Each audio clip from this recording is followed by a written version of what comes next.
kalau seandainya Portugal main tanpa Ronaldo, feeling gue mereka akan lebih bagus daripada dengan Ronaldo. Itu yang bikin gue kaget juga. Kenapa harus Maguire lagi gitu loh. Ini harus diruat nih Coach. Mungkin harus mandi-mandi Diruat di itu laut apa Jawa. sih? Ya dimandiin di mana, harus ke laut gitu. Apa kek? Jadi praktis nggak ada orang yang bisa bermain di sayap kanan. Itu Bruno Fernandes. Kalau Mason Mount fit, dia pun masih cedera. Amrabat pun juga cedera. Ya. Jadi ini tim Hospital FC ini. Tim emergency. Iya. Kalau gue bilang yang sekarang udah kebaca 4 besar itu Inter Milan, AC Milan, Juve, Napoli. Yang lain akan ngikut aja, nguber sekali-sekali menang. Tapi 4 besar ini yang akan masuk. Siapa yang akan menangkan derby?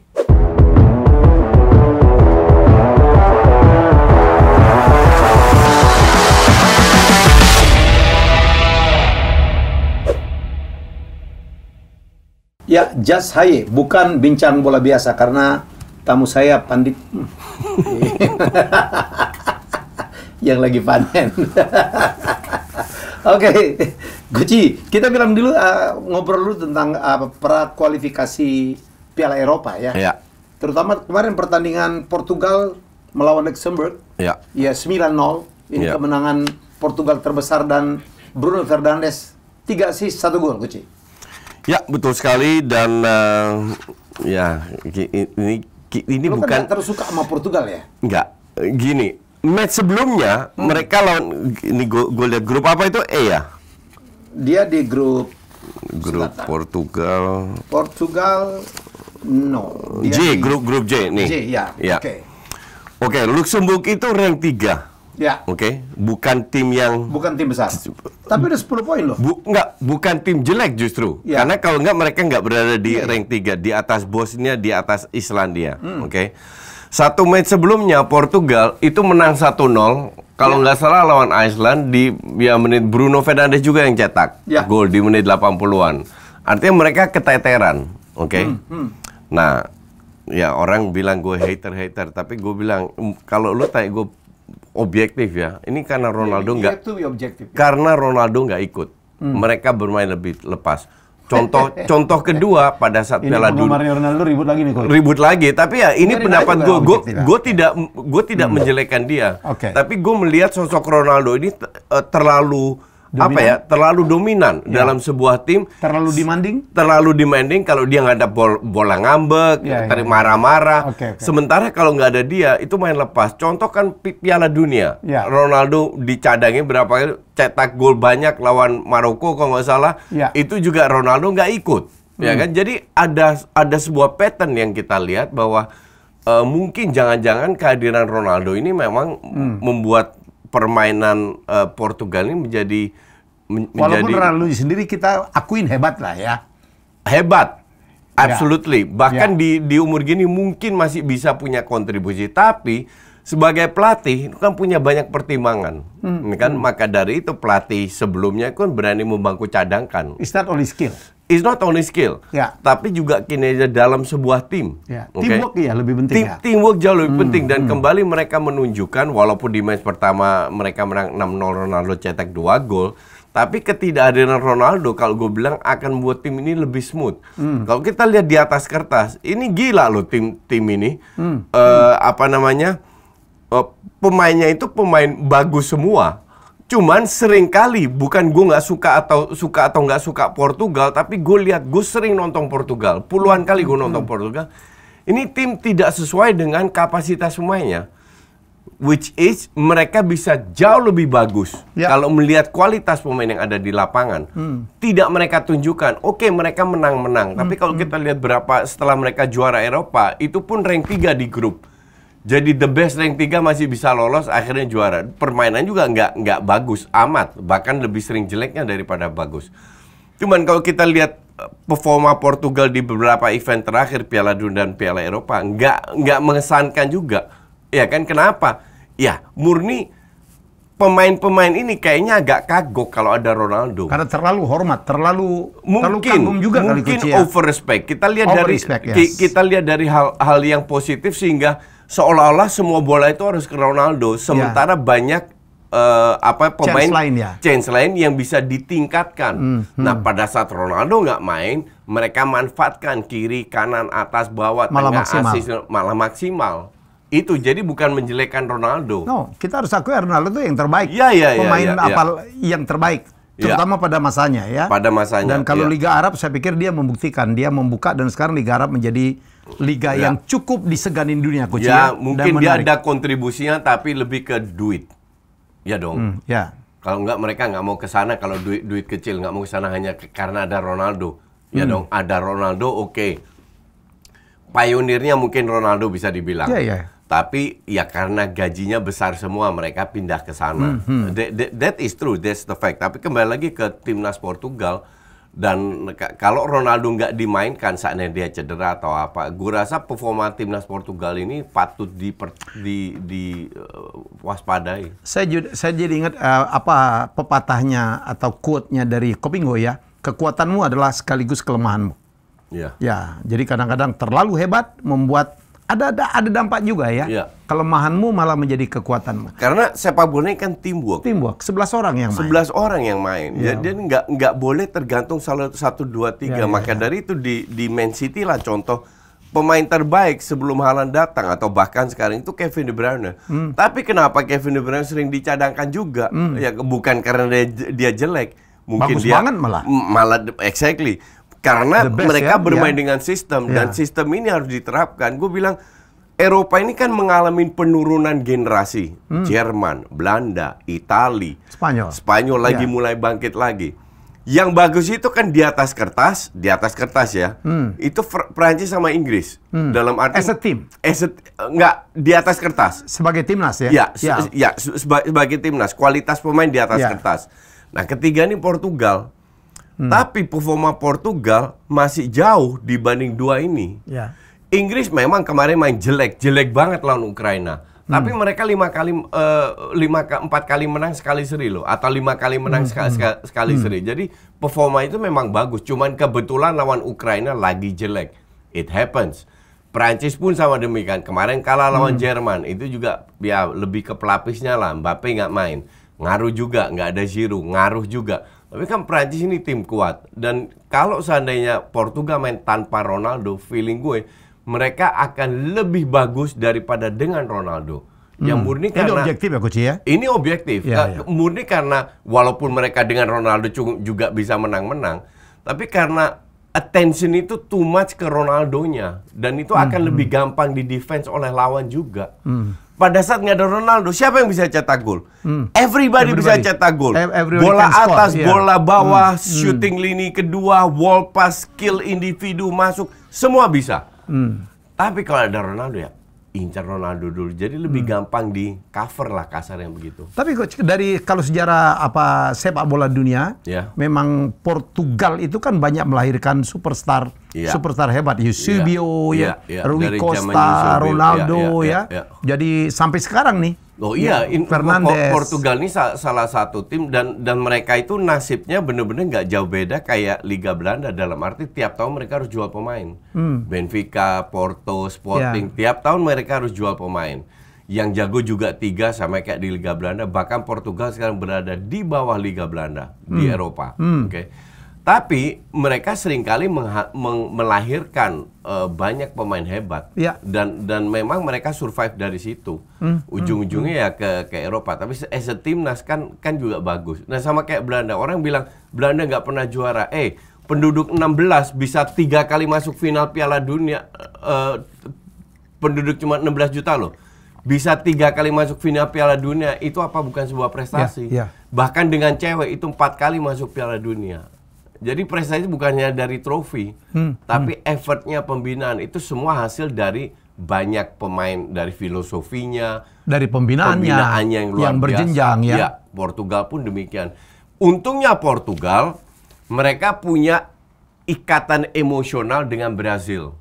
Ya, Bahasanya sama. Jadi gampang sekali pemain Brasil sebelum hijrah ke Eropa Main ke di Portugal dulu. Gitu. Ya. Ini ya sebuah plus point lah untuk persepak bolaan ya di Portugal. Oke Coach, kita bahas dulu bagaimana klasmen dari grup-grup yang di kualifikasi Eropa. Mungkin dari grup A. Grup A, Scotland sekarang memimpin kayak dengan Spain ya. Dan grupnya di sini ada Norway, ada Georgia, ada Cyprus. Dan lucu juga Scotland sekarang menjadi top scorernya adalah justru McTominay ya, yang di MU tidak terlalu diutamakan. Sekarang jadi top skor di Eropa, Coach. Nyaris nggak pernah main. Iya, dan ini bukan salah Ten Hag, salah MU, salah Scotland atau McTominay. Enggak, ini murni dengan sistem mereka bermain. Mereka bermain lebih old school. Banyak sekali itu yang lebih cocok untuk McTominay itu kali ya. Lebih cocok untuk McTominay, sementara di MU dia harus bermain dengan sistem. Jadi lagi-lagi tim itu sistem, bukan orang ya. Bukan orangnya, tapi ada juga tim yang mengandalkan skill individu. Nah, di situ mungkin McTominay lebih cocok karena kalau kita lihat kalau kita lihat pemain-pemain yang di klub nggak berhasil tapi di timnas berhasil itu banyak. Bahkan sebaliknya, contoh Clarence Seedorf di timnas itu jelek, tapi di klub luar biasa. 4 kali menang Champions League dengan 4 klub yang berbeda. Itu bukan Clarence Seedorf. Clarence Seedorf. Jadi cocok-cocokan. Sama kayak Potter lah. Di Brighton luar biasa, di Chelsea ancur-ancuran. Yang murni karena nggak cocok. Gitu. Grup B, Prancis dan Belanda sekarang urutan 1-2 ya. Ini 15 poin dan 9 poin, tapi Belanda baru mainkan 4 game ya, Coach ya? Prancis merem lolos. Belanda masih ketemu Prancis di Amsterdam. Pas gue di Eropa, jadi gue coba minta tiket sama KNVB. Kalau dapat gue nonton. Tapi persaingan antara Belanda dan Greece lebih. Kemarin 2 match Belanda ketemu Irlandia dan Greece, dua-dua menang, terutama lawan Greece. Pertama kali gue lihat bagus setelah 2-3 tahun terakhir. Nah, baru kemarin main bagus banget lawan Greece. Lawan Irlandia babak pertama jelek lagi. Nah, babak kedua udah agak bangkit dan akhirnya dalam kualifikasi yang penting menang. Dan Belanda pun mengalami banyak kesulitan. Stok Belanda itu sangat sedikit. Justru pemain yang penting, Memphis Depay, itu penting sekali buat Belanda. Sekarang ini? Cedera lagi. Sekarang ini dan cedera lagi, nggak bisa main. Yang cetak gol tahu siapa? Wout Weghorst. Yang di MU dicuekin kasarnya 2 match lawan Yunani, lawan Irlandia. Bukan dicuekin dia, udah berkali dicoba nggak ngegolin, Coach. Ya, nggak ngegolin juga, tapi somehow di timnas Belanda 2 match dia cetak 2 gol. Sama Van Dijk ya. Sama Van Dijk juga lumayan bagus. Nah, intinya adalah Weghorst ini ya kalau di top timnas nggak akan main. Tapi karena stoknya pas-pasan, jadi mau nggak mau dia sebagai pelapisnya Depay lah. Kalau Depay fit, Weghorst nggak akan main. Depay yang main. Oke, Coach, kita ke grup C. Ini menarik. Inggris leading jauh ya, 13 poin, tapi ada 3 negara, Italia, Ukraine dan Macedonia Utara, masing-masing 7 poin.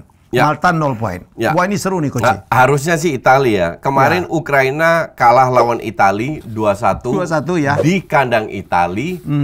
Dan tapi Ukraina udah 2 kali ketemu Inggris. Italia masih sekali. Italia di Italia kalah lawan Inggris. Jadi kalau seandainya Italia di Inggris main dan kalah, ini jadi seru. Karena kalau nggak salah, Italia masih ketemu Ukraina di Ukraina. Kalau nggak salah. Tapi Italia baru 4 game ya, kalau ngeliat ini ya. Baru 4 game, betul. Karena mereka masih mereka masih ketemu ya, kalau Malta, North Macedonia ya. Italia itu ditahan North Macedonia loh. 1-1. Di sini mereka kehilangan 2 poin, tapi beruntung next match-nya menang lawan Ukraina, dan Ukraina itu with or without Modric, Ukraina ini jelek lah. Bener jelek. Oke, grup D, Kroasia dan Turki bersaing, Coach. Masing-masing 10 poin, tapi Kroasia baru mainkan 4 game. Di bawahnya ada Armenia dan Wales, 7 poin ya. Gue lihat Turki, gue tetap unggulkan Turki sedikit untuk bisa lolos, karena Wales nggak ada Bale, nggak lah. Dan Armenia udah selesai lah buat kejutan Wales ya. Armenia gue nggak tahu Mkhitaryan masih main atau nggak, tapi pemainnya bukan pemain top lah. Feeling gue sih harusnya harusnya Turki dan Kroasia yang lolos. Oke, Coach, grup E ini menarik nih. Albania sekarang memimpin klasmen ya dengan 10 poin, walaupun Ceko itu ada di bawahnya tapi baru mainkan 4 game. Ini menarik nih. Ya, ini grup Albania, ya. grup juga bisa bilang cukup ketat. Ya. Karena Poland baru pecat pelatihnya si Santos, mantan pelatih timnas Portugal, dan mereka masih punya peluang. Oke, total bermain 8 match, artinya Albania masih tinggal 3 match. Oke. Sementara Cehia masih ada 4 match. Ya. Dan selisih cuma 2 poin, masih bisa disalip sama Albania. Tapi Polandia ya agak berat Ya, kali Coach. Polandia agak berat, mungkin jadi runner up masih bisa karena selisih juga 2 poin ya. Ya. Jadi everything masih terbuka lah di sini. Tergantung Poland performanya seperti apa. Oke, grup F ada Belgium. Sekarang Belgia leading ya bersama dengan Austria. Ya, di bawahnya memang Swedia ini juga terseok-seok nih Coach ya, padahal biasanya Swedia cukup bagus ya. Belgia, Australia 4 kali main, 5 kali main, 4 kali menang, sekali seri, dan serinya itu ketemu Belgia ketemu Austria. Itu seri. Tapi ya Swedia. Ini kan ada Alexander Isaksson yang orang bilang pemain hebat dari Newcastle bla bla bla. Enggak lah. Seperti yang gue bilang, ini pemain kan ditawarkan ke Arsenal waktu itu. Gue bilang enggak lah. Belgia menurut saya kan pasti lolos lah ya. Ya. Belgia, Austria, dua-dua lolos. Austria, oke. Pasti ini. Grup G ya, Hongaria dan Serbia. Ya. Memimpin dengan 10 poin, Hongaria selisih 1 game Coach. Ini 4 tim, bahkan 5 tim itu mantan, bukan mantan, ini tim Eropa Timur semua ya. Tim Eropa Timur, tim mantan komunis semua. Iya kan? Ya. Bulgaria ini yang bikin gua agak kecewa karena semenjak Stoichkov kayaknya nggak bangkit, nggak bangkit lagi. Ya. Hungaria yang bikin gua agak terkejut bahwa mereka bisa 4 kali main, 3 kali menang. Dan Serbia berapa tahun mereka terseok-seok, sekarang pelan-pelan mulai bangkit. Gue sih ya Montenegro ini bisa mempersulit lawan lah. Tapi seharusnya Hongaria sama Serbia yang lolos. Bisa ambil ya? Ya. Dulu Bulgaria ya Coach? Kroasia. Oke. Grup H sekarang. Ya. Slovenia mengejutkan ya bersama Denmark. Ya. Ini 6 nih ya. 6 tim. Wow. Ya, ada Finland, ada Kazakhstan, nilainya beda-beda tipis Coach. Ya, kecuali Northern Ireland, San Marino out, ya? itu udah lewat. Nah, 4 tim ini memang beda tipis dan I really don't know siapa. Justru gue bilang Finland yang mengejutkan walaupun kemarin kalah di kandang lawan Denmark. Finlandnya agak mengejutkan bahwa mereka udah 4 kali menang loh. 4 kali menang, 2 kali kalah, selisih cuma 1 poin. Ya. Masih ada 4 pertandingan, 4 to go. Jadi this group ini yang masih terbuka. Grup yang ini ya, masih belum tahu siapa kita ya Coach ya. Oke, grup I. Grup I Swiss ya leading.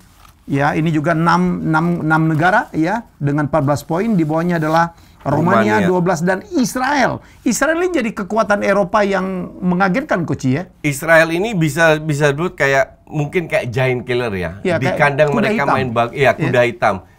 Di kandang mereka main bagus tapi lebih sering jeleknya. Tapi sekarang bagus nih ya, lumayan ya. Ya, lumayan lah. Tapi kalau lihat kekuatannya Swiss lolos. Swiss pasti lolos. Ya, pasti lolos. Tinggal kedua Rumania atau Israel. Tapi kalau lu tanya gue akan bilang Rumania yang lolos. Oke. Bukan Israel. Oke, grup terakhir J. Ya, Portugal pasti lolos. 18 poin sempurna ya. Pasti lolos. Di bawahnya ada Slovakia dan Luxembourg yang bersaing ya Coach ya. Ya, tapi Slovakia gue bilang lebih berpeluang lah. Oke. Mau komentar kemarin Scotland lawan Inggris? Friendly game. Enggak, gue lihat gol bunuh dirinya aja keren. Maguire. Ini Coach, siapa lagi ya pemain MU ya yang nggak tatuan, nggak main medsos, nggak harassment ke perempuan, Coach? Maguire. Maguire. Oke banget. Sampai ada member gue tanya, Coach bikin video dong tentang Maguire, kenapa dia bikin blunder terus. Enggak lah, kalau gue bilang ini murni sial aja kali ya. Sial. Ya, murni off day. Iya, murni off day lagi suwe aja dia. Tapi suenya lama banget Coach. Iya, betul. Itu yang bikin gue kaget juga. Kenapa harus Maguire lagi gitu loh. Padahal dia main gak jelek-jelek amat. Match lawan Ukraina, kalau gue bilang itu salah dia ikut ketarik dengan lawan, tidak cover zonanya. Tapi itu debatable karena ada yang bilang salah Rice karena Rice telah turun, Walker nggak masuk, is okay lah. Cuman intinya kenapa dia selalu terlibat gitu. Itu yang bikin gue. Ini sial. Ini harus diruat nih Coach. Mungkin harus mandi-mandi diruat di laut Jawa. Ya dimandiin di mana di karus ke laut gitu. Apa kayak? Kayaknya gitu tuh dia. Enggak, ini lagi suwe aja dia. Oke, hiburan untuk tim lain. Mana ada pemain MU yang disukai oleh tim lain? Maguire. Termasuk enggak, gue suka Maguire. Iya, lo suka, makanya gue bilang. Maguire stay. Mana biasanya kan kalau lawannya MU nggak suka dengan main MU. Tapi semua sekarang lawannya MU, fans lawan MU suka dengan main MU, yaitu Maguire. Tiap kali, ntar kalau Varane nggak bisa main, Martinez nggak bisa main. Sabtu lawan Brighton. Jadi mau nggak mau Maguire lawan Lindelof. Yang deg-degan itu bukan fans Arsenal, tau apa? Fans MU yang deg-degan. Aduh, Maguire kita banyak berdoa. Udah bagus dia non-playing captain ya. Oke, Coach, kita ke depan nih. Yang paling menarik minggu depan adalah setelah jedah internasional ya. Itu adalah derby Milan. Dua-duanya masih undefeated. Ya, undefeated dan dua-dua bermain cukup bagus. Ya. Gue pernah bilang di sini juga ya bahwa Milan melakukan pembelian terbaik. Tapi sekarang ini. Ya. Musim ini. Ya. Tapi Inter juga nggak kalah lah. Tapi Inter itu nggak berubah. Gue nonton Milan kemarin waktu lawan Roma. Satu babak, they play very good. Bener-bener bagus banget mainnya. Tapi setelah kehilangan 10 orang, they lose control. Yeah. Mulailah gerasak gerusuk, salah passing, asal-asalan, nggak ada organisasi. Beruntung timnya Mourinho nggak bisa cetak gol. Cuma bisa cetak 1 gol, akhirnya Milan menang 2-1. Tapi kalau mereka bisa mempertahankan konsistensi cara bermain seperti di babak pertama, ini akan seru. Inter nggak berubah. Dan 3 match terakhir setahu gue, Inter terus yang menang. Inter konsisten. Pembelian pemain yang keluar, itu semua cukup bagus. Milan lebih kuat. Karena mereka praktis kehilangan Tonali dengan Saelemaker. Sementara Loftus-Cheek, banyak yang datang lah. Pulisic, Reinders yang AZ itu langsung jadi starter. Milan slightly lebih bagus mainnya. Tapi kalau di Liga yang dilihat kan konsistensi. Ya. Sekarang tinggal di Champions League. Mereka masuk grup neraka dengan Dortmund, dengan PSG, dengan Newcastle. Oh iya. Semua bisa saling mengalahkan, ya kan? Jadi tantangan Milan adalah mental, tactical, sama fighting spirit di Eropa. Nah, sementara kalau masuk 4 besar, kalau gue bilang yang sekarang udah kebaca, 4 besar itu Inter Milan, AC Milan, Juve, Napoli. Yang lain akan ngikut aja, nguber sekali-sekali menang. Tapi 4 besar ini yang akan masuk. Siapa yang akan menangkan derby? Ini 50-50 ya, tapi gue slightly sedikit sama kayak MU Arsenal. Gue slightly mengunggulkan Arsenal karena main di kandang. Nah, kalau San Siro kan dua-dua main di kandang. Tapi fansnya Inter lebih banyak karena mainnya di Inter. Jadi gue sedikit unggulkan Inter. Saya pernah masuk gitu, Coach. Dia bilang, what is your club? Gue bilang Inter, ternyata dia punya AC Milan. Kok dicuekin? Jadi kalau ada ditanya, sok-sok ngerti bola, tunggu dia dulu. Ya, lu bilang aja gue fans MU. Gitu. Oh, lebih gak dilahirin lagi. Diusir langsung. Karena untuk orang Italia itu bola itu udah kayak agama gitu. Betul. Saya pernah tuh, Coach, jadi jalan sama sopir gitu, hey, what is your team? Gue bilang, how about you? Dia bilang Inter. Oh, gue bilang, I'm Inter tuh. Padahal gue MU. Gue bilang, the president is my friend, Erick Thohir. Waduh, nggak mau dikasih tip dia. Oke, jadi saya pikir minggu depan itulah salah satu partai terbaik yang akan tersaji di weekend ini ya. Mengingat kedua tim, Milan ini tengah dalam top performa ya, Coach ya? Ya, setuju Bung Helmi. Duo Milan ini memang tengah dalam performa terbaiknya. Terbaik seperti halnya diplomat Evo Soprani. Luar biasa. Emang mantap ya rasanya, Coach ya? Mantap dong. Diplomat Evo Sopra ini tuh rokok mil terbaik dari Wismilak. Dibuat dari tembakau dan cengkeh terbaik yang akan memberi rasa yang halus dan berkelas. Jadi buat kalian para perokok, langsung cus aja. Beli di toko-toko terdekat. Diplomat Evo Sopra, Simply Finest. Mantap. Coach, kita ngomong. Kemarin Hansi Flick baru saja dipecat ya? Ya. Dari pelatih timnas Jerman. Kira-kira siapa nih coach yang akan menggantikan? Nama banyak kayak Jurgen Klopp, Nagelsmann, malah ada Louis van Gaal ya juga masuk radar ya. Coach. Ya, jadi menurut media-media yang beredar di sana itu ada dua kandidat yang kuat lah, yaitu Nagelsmann dan Louis van Gaal. Ya. Nah, Louis van Gaal ini kan praktis sudah pensiun dan dia recovery dari penyakitnya kan. Cuman pas dia ditanya sama media, dia bilang, "Oh, saya siap.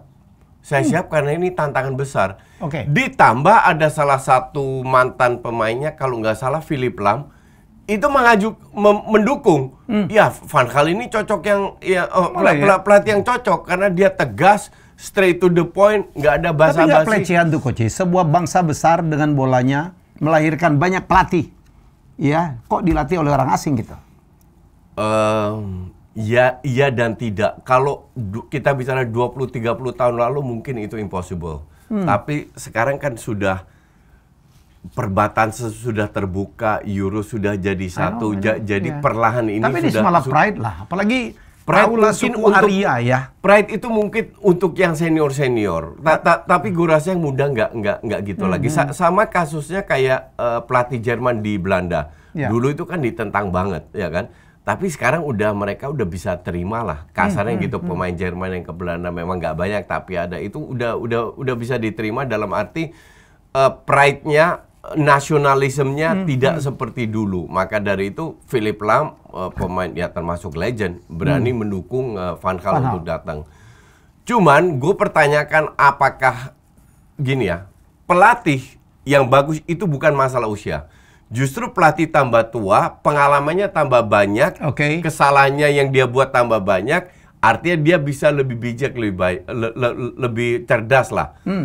Cuman yang jadi masalah dengan pelatih tua adalah apakah mereka masih punya hunger?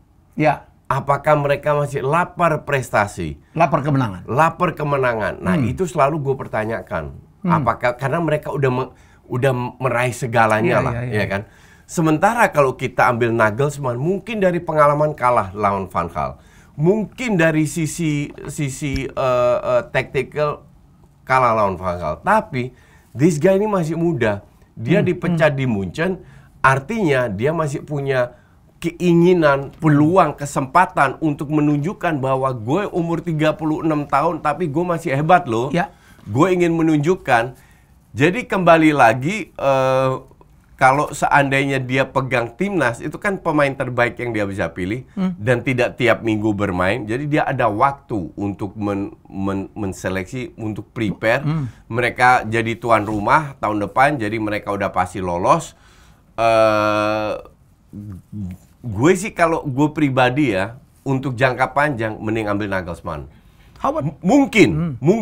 Mungkin musim ini atau Piala Eropa tahun ini dia gagal karena masih pelatih baru. Tapi kedepannya gue rasa lebih berhasil ambil pemain muda kayak Nagelsmann yang orang Jerman yang masih lapar daripada ambil pemain yang udah terlalu tua. Klopp pasti nggak. Karena dia udah bilang saya nggak mau. Tetap mau di Liverpool. Ya, tetap mau di Liverpool. Zidane feeling gue juga nggak. Zidane itu masih ngincer kursinya timnas Prancis. Ya. Oke. Ini siapa ini? Matthias Sammer kali ya. Oh, Sammer. Ya. Sammer gue nggak yakin. Sammer udah kelamaan out jadi pelatih juga. Jadi gue nggak yakin. Maka dari itu yang tinggal stay ya tinggal Van Gaal sama Nagelsmann. Tapi Van Gaal kan di ujung-ujung usianya gitu kan nggak perform juga kan, Coach? Betul. Maka dari itu gue bilang. Kalau gue nggak Nagelsmann lah. Sebenarnya kalau perform sih perform. Karena di bawah Van Gaal Belanda nggak pernah kalah loh. Lawan Argentina itu kalah adu penalti. 90 menit nggak pernah kalah. Oke. Jadi dari sisi performance oke, tapi mainnya jelek banget, terlalu bertahan dan gue nggak yakin dengan gaya permainan ini diterima oleh rakyat Jerman. Nah, sementara Nagelsmann ya kembali lagi tetap seorang Jerman, ya kan? Yang jadi masalah ya cuman dia terlalu muda. Apakah dia sanggup, kecuali dia berani? Ini mereka kan lagi regenerasi. Jerman juga kehilangan banyak pemain senior yang nggak tergantikan. Pemain kayak Kroos kan nggak tergantikan. Philipp Lahm, Schweinsteiger kayak gitu, itu Özil, itu semua nggak tergantikan. Sementara generasi muda ya so-so lah, nggak jelek, cuman masih ada Gundogan. Kemarin mereka menang lawan Prancis, walaupun Prancisnya nggak ada Giroud, nggak ada Mbappe, tapi mereka bisa menang di bawah Rudi Völler. Tapi Rudi Völler juga bilang nggak, saya nggak mau jadi pelatih. Saya hanya caretaker sementara sampai DFB Deutsche Fußballbund mendapatkan pelatih baru. Tapi kalau gue bilang sih kalau jangka pendek mungkin Van Gaal sampai Piala Eropa, that's it. Habis itu baru Nagelsmann. Habis itu baru Nagelsmann. Itu mungkin lebih fair. Lebih fair. Ya. Oke, Coach, kita ke Liga Inggris ya. Anthony ya di MU juga punya masalah ya, sama seperti yang dilakukan Mason Greenwood. Walaupun ini yurisdiksinya terjadi di Brazil, tapi MU cukup tegas, nggak dimainkan dulu. Di ini ya, kontraknya nggak di ini Coach ya, nggak dibayar kalau gitu ya Coach ya. Mungkin ada perjanjian. Nggak tahu. Ini mutual agreement. Jadi Sancho setuju. Ini Anthony. Ya, jadi feeling gue sih tetap masih digaji. Ya kalau nggak digaji, gue rasa tapi kan sangat merugikan si Coach ya. Anthony nggak setuju. Memang merugikan. Kan, di kontrak mestinya kan ada klausul. Kalau lu buat kesalahan, melakukan kriminal gitu, mestinya nggak dibayar dong. The point is kita nggak bisa menunjuk dia salah. Karena belum ketok palu. Oh iya, belum terbukti ya. Belum terbukti. Jangan sampai kasus Mendy terjadi lagi. Kasus Mason Greenwood. Bukan, Mendy. Benjamin Mendy yang dituduh memperkosa. 13 wanita. Ternyata dia bebas, nggak bersalah. Anthony dituduh 3 wanita. Bukan masalah jumlahnya lebih kecil lebih besar, enggak. Masalahnya jangan sampai terulang orang yang tidak bersalah dihukum karena Mendy. Kasihan Mendy sekarang. Kasihan Mendy. Karirnya habis gara-gara kasus seperti ini. Padahal cewek-ceweknya yang jahat. Ngerti gak? Ibarat dicuekin sama Mendy atau Mendy hanya mau tidur sama mereka. Mendy ini bukan cowok yang baik-baik aja. Ya, dia bad boy juga lah. Dia bad boy, cuman dia tidak melanggar hukum. Kayak dia di WhatsApp sama cewek suka, dia balas, ntar malam kita lu nginepnya, kita tidur bareng. Kayak gitu-gitulah. Yang santun. Terus atau ceweknya ditolak, ceweknya marah ngelaporin. Kalau Anthony buktinya gue nggak tahu, tapi katanya KDRT, kekerasan seperti apa. Cuman ini masih dalam kasus, maka lebih baik sekarang status quo dulu, nggak main dan di drop juga dari Brazil. Di drop dari Brazil, di drop dari MU, menunggu sampai prosesnya seperti apa. Yang jadi masalah sekarang, Greenwood ditendang, Anthony masalah, Sancho pun punya masalah. Ya. Lebih ke masalah egonya. Elanga di loan, jadi praktis nggak ada orang yang bisa bermain di sayap kanan. Itu Bruno Fernandes. Kalau Mason Mount fit, dia pun masih cedera. Amrabat pun juga cedera. Ya. Jadi ini tim Hospital FC ini MU ini. Tim emergency. Iya ini tim ICU ya. Udah banyak yang cedera, banyak kasus. Mungkinkah Sancho dimainkan Coach karena kekurangan pemain? Ya. Murni karena alasan kekurangan pemain. Kalau Sancho ini kan cuma masalah attitude deh. Ya. Dan gue kaget ternyata dia punya masalah mental problem, nggak disenengin oleh tim, ya. Nggak disenengin oleh staff di MU. Jadi staff di kantin itu bilang, ini orang tengil. Iya. Dan tapi dia sudah bicara dengan Ten Hag. Ya. Kita nggak tahu apa hasil dari pembicaraan itu.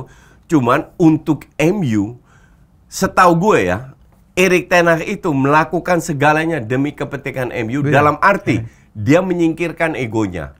Nah kalau sekarang nggak ada Greenwood, nggak ada Anthony, Bruno nggak bisa main di sayap dan karena Sancho nggak bisa main. Paling Pellistri ya. Tapi Pellistri ini juga nggak bagus-bagus amat sebagai starter. Ya. Super sub lah, oke. Super sub masih oke. Feeling gue Sancho diberi kesempatan. Jadi ada kemungkinan Sancho akan main di sayap. Mungkinkah Garnacho di switch? Enggak. Garnacho murin di kiri. Jadi kalau mau ambil, karena Brighton juga bukan tim jelek, bahkan ini tim giant killer ini. Giant killer. Musim lalu juga kalah di kandang. Ya. Jadi demi kepentingan MU, feeling gue Sancho dimainin. Ya, dia kan musuhnya nggak main-main nih. Ya. Kalau Sancho dimainin, what do you think about ini pertandingan ini, Coach? MU Brighton ini yang paling banyak ditunggu orang ya. Gini, kita tahu siapa yang cedera, siapa yang nggak main. Jadi pilihan Ten Hag nggak banyak. Tetap Bruno, Højlund akan jadi starter. Rashford bisa main dari kiri. Martial sama Garnacho cadangan. Sancho di kanan. Eriksen sama Casemiro, yang lain yang tengah center back Lindelof sama si Maguire. Mereka main di kandang. MU itu jarang kalah, bukan nggak pernah kalah, tapi jarang kalah di kandang. Ini sebuah plus point. Cuman Brighton ini lagi gila juga. Brighton itu kalah satu match lawan West Ham. Kebetulan gue nonton match itu, West Ham low block, bener-bener 2 counter 2 gol. Nah, MU mungkin bertanding di babak sendiri nggak low block, artinya Brighton lebih dapat banyak ruang bermain. Nah, ini jadi bahaya juga. Cuman karena kualitas dari pemain Brighton pasti ada, atau bahkan gue berani bilang kemungkinan besar akan banyak peluang untuk counter. Nah, ini tinggal dimanfaatkan aja. Jadi kalau dibilang Brighton pasti dari sisi permainan Brighton lebih bagus, I agree. Tapi belum tentu Brighton bisa menang lawan MU di kandang MU. Karena kalau Brighton sehebat itu minimal mereka main Champions League. Kan nggak juga. Artinya Brighton tidak sehebat itu. Memang kalau Brighton diberikan space, yaitu ketemu 6 besar Big Six, selalu bermain menyerang dan dia mendapatkan space, bisa bermain lebih bagus. Ini tim nggak akan gampang untuk MU, tapi definitely dibilang MU susah atau apa, enggak. 50-50? Gue lebih ke 50-50 game. Mungkin Ten Hag menurunkan Tobinai yang lagi bagus? Sangat mungkin. Sangat mungkin. Karena dia kan ternyata bisa ngegolin juga kan, Coach? Kan semua tergantung dari sikon seperti apakah mereka tertinggal atau tidak. McTominay feeling gue nggak jadi starter, tapi apakah mereka tertinggal atau enggak, apakah mereka unggul atau enggak. Kalau sana mereka tertinggal, gue nggak kaget mereka bermain lebih oportunis. McTominay akan main di samping Højlund sebagai striker. Oke, yang lain dari itu saya pikir Arsenal lawan Everton. Udah pastilah Arsenal, Coach ya. Ya semoga lah, nggak boleh jumawa kita. Ya gua mau lu jumawa dan kalah gitu. City lawan West Ham udah bisa ketebak, betul? Betul, ini gamenya. Ya semoga bisa menang ya. Karena City itu nggak main bagus loh, tapi they win the game. They win the game. Iya. Ya. Yang seru ya Bournemouth Chelsea. Kita lihat Chelsea bisa bangkit nggak dari keterpurukan itu. Mainnya di Bournemouth lagi ya. Ya, main di Bournemouth sama Castle Brentford. Castle ini juga 4 kali main kalau nggak salah, baru sekali menang. Rame nih ya. Ya, jadi banyak match yang seru. Wolves Liverpool lah ya. Wolves Liverpool harusnya Liverpool ya. Mestinya gitu. Ayam sayur Sheffield harusnya ayam sayur. Sheffield lagi gak bagus, Coach. Oke, Coach, kita lompat ke La Liga ya. La Liga, Real Madrid lawan Real Sociedad, Barca lawan Real Betis, dan Valencia lawan Atletico Madrid. Big three dari La Liga. ATM itu lagi bagus ya, tapi Valencia di kandang itu juga bagus loh. Nah, dan ATM itu kalau Depay main sering kali cetak gol. Jadi sedikit unggulkan ATM, tergantung efektivitas mereka. Real Madrid lagi on fire, tergantung mereka bisa mempertahankan konsistensi atau tidak. Kadang-kadang lawan tim lemah dia kadang-kadang kalah bahkan ya. Tapi Sociedad nggak lemah-lemah amat. Dan 2 match terakhir Madrid itu cetak gol di menit-menit terakhir dan menangnya juga tipis. Jadi ya mungkin ada kejutan. Barcelona selalu kesulitan ketemu Betis. Betis bermain sangat terbuka, sangat bagus. Tinggal tapi kan di kandang sekarang. Ya, tinggal gue nggak tahu apakah si Joao Felix sama Joao Cancelo bisa main atau enggak. Kalau seandainya mereka bisa main, harusnya bisa main karena mereka ada jeda kan. Mereka bisa beradaptasi. Nah, Barca kuat, harusnya bisa menang. Oke, Coach, thank you banget. 40 menit lebih kita sudah bersama-sama. Oh, iya. Dan wah, nggak terasa gitu. Wah, jersey gue lo nggak lihat nih, susah nih nyari jersey Coach. Dan Coach ngebeliin gue dari Singapura yang jersey ketiga ya. Jersey ketiga yang warna putih, keren banget. Ya. Baik, kita jumpa lagi dalam Jasaye minggu depan. Silakan saran, kritik, boleh ada kritik apapun, tapi kalau bisa bahasanya yang sopan lah ya. Ya. Anda adalah apa yang Anda sampaikan. Kalau Anda ngomong tentang kotoran, Anda kotor juga tuh. Jadi itu betul ya, Coach ya? Ya, betul. Udah boleh ngeritik, boleh apa, tapi sopan-sopan ya. Kita tunjukkan kita bisa sopan, bisa sportif. Klub kita bisa berbeda-beda, karena harus berbeda-beda. Masa orang senang Arsenal semua? Ya, udah nggak rame betul. Kita. Ya, tapi tolonglah kita saling menghormati pilihan ya. Terima kasih, kita jumpa lagi dengan saya dan Coach minggu depan.